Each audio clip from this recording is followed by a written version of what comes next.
হাতি এইদিকে সম্ভবত একটা এসেছিল।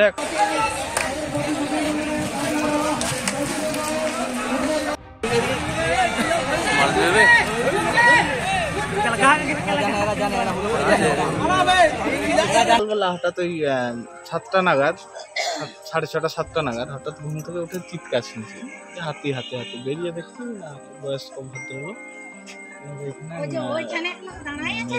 ফেলে দিয়ে বেরিয়ে চলে গেছে। কোথায় গেছিলেন? উনি সম্ভবত ক্যানেলের ওই পারে কারো বাড়িতে কাজ করেন, সকালবেলায় ঝাঁটফাট দেওয়ার, হয়তো ওইসব কাজ করে ফিরছিলেন। এর সময় কতগুলো হাতি রয়েছে? হাতি এইদিকে সম্ভবত একটা এসেছিল, একটা আমরা তো মানে উঠে আস্তে আস্তে দেখতে পাইনি, ততক্ষণে চলে গেছে মেরে। আর এখন দেখছি রাজ কলেজের এখানে 4টে এখনো রয়েছে, 4-5টার মতো হাতি তাণ্ডব চালাছে। অবশ্যই আতঙ্কিত।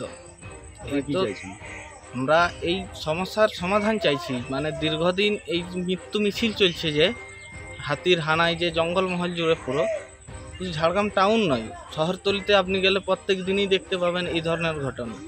কিন্তু এর পরেও প্রশাসন কোনো পদক্ষেপ নিচ্ছে না। মানে এটা সবই মানে খুবই পরিস্থিতি খুব জটিলতর হয়ে যাচ্ছে। মানে আমরা আতঙ্কিত হয়ে যাচ্ছি দিনের পর দিন।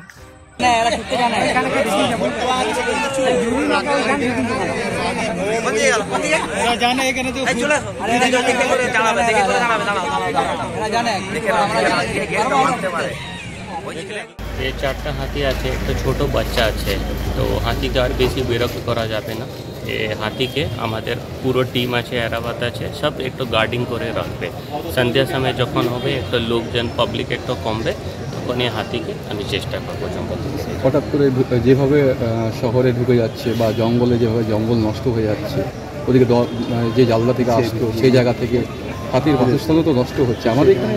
না, জঙ্গল নষ্ট হচ্ছে এটা আমি বলবো না। মতলব একটু ঝাড়খণ্ড থেকে হঠাৎ করে 5টা হাতি এখানে ঢুকেছিল। 5টা হাতি তো কোনোদিন হার্ড একটা ভাগ নেই, ঝাড়খণ্ড থেকে হঠাৎ করে ঢুকেছে। আর এখানে একটা খুব প্রিডিক্টেবল মুভমেন্ট ছিল না, এই জন্য একটা শহর ঢুকেছে। এবছরও আমি ফেন্সিং ধরা আছে, যদি শহরকে পুরো প্রোটেক্ট করা যায়।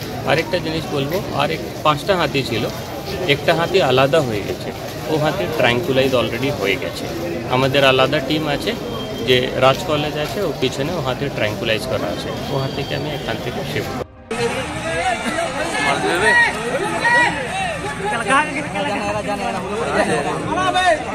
জানে